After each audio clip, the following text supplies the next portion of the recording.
ومين اللي كنت واقف معاها؟ السنيورة بنت السنيورة.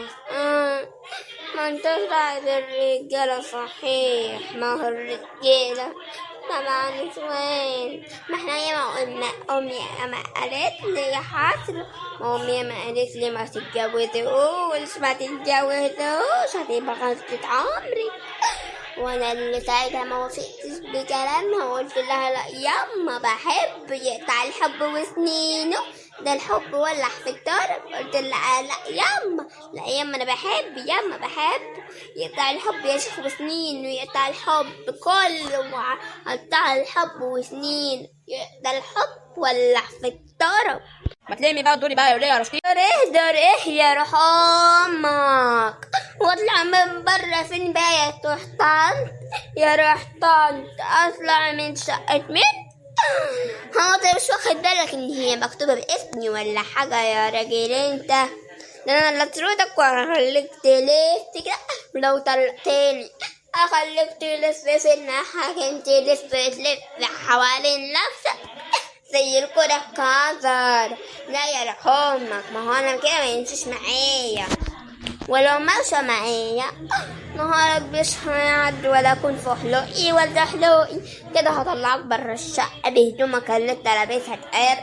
يا انت يا راجل ده بتكسف امشي جنبيك قدام صحابي، ده انت راجل ولا الرجاله كده بقى يا وليه بالكلام ده تطردني؟ انت مش هتدفع شقتي ايه؟ هو انا ادفع فلوس وفي الاخر تطردني يا وليه عرق يا اللي متعرفيش في الاصول؟ ايه امك بعدش تربيكي؟ انت شكلك ما سميتيش ريحه التربيه.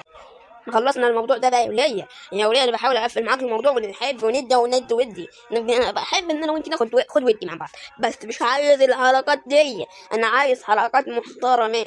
حركات محترمه واروح كده تزيدلي شويه يا وليه، بدل ما انت كئيبه كده كل ما باجي اخش من الباب ما بشوفش ابتسامتك، بس ابتسامه منك ما بشوفهاش يا شيخه. انا كرهت العيشه دي، انا شكلك دي هتجوز عليكي كل شوية بنعرف مع مين وغير مين. ايوه كده شكلها هيتجوز عليكي، سابي الكلام ده شكلها اتجوز.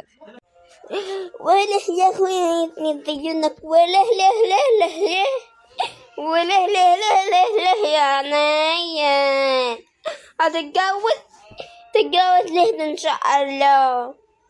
ما مش معك مرة انتوا رجالة اخر الزمن، ولا عجبكم العجب ولا وش العجب، ما انا عرفتك من اول يوم ما اتجوزتك يا شيخ.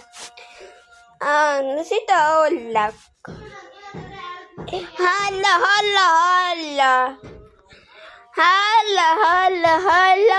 يا عبد الله، هتتجوز ايه يا رحمك؟ يا وليه انا بقول لك اهو تحذري حدودك معايا والكلام تتكلمي معايا عادل. لا بقى انا هتصل باهلي ويجي يكلموك، مش عاجبني الكلام ده. ايوه ما انت مش ترتاح معايا يا راجل انت، اديني بقول لك اهو تسمع الكلام زي ما بقول لك وتحطه اكتبه في ورقه وتحطه في دماغك وفي مخك، اديني بعرفك. ايه ده؟ ايه الصوت الزغاريد ده؟ هو فيه فرح ولا ايه يا حسرة؟ يا حسرة عليا. بيقولوا لي انت ليه يعني ما عملتش فرح ولا شغلت بيه اغاني ولا ديزاي ولا كنت حاطين كراسي حتى؟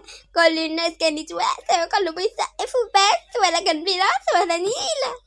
مش عاجبك العيشه ممكن اطلعك عادي. بداني بالسهل يا راجل، حرام عليك، بتبيع مراتك بالسهل كده. طب يلا انا رايحه الفرح وهحضره. ما هو انت كلامك مش هيمشي عليا، حتى الجربوع زيك. لو رحتي هطلعك فيها يا وليه، زي بعرفك.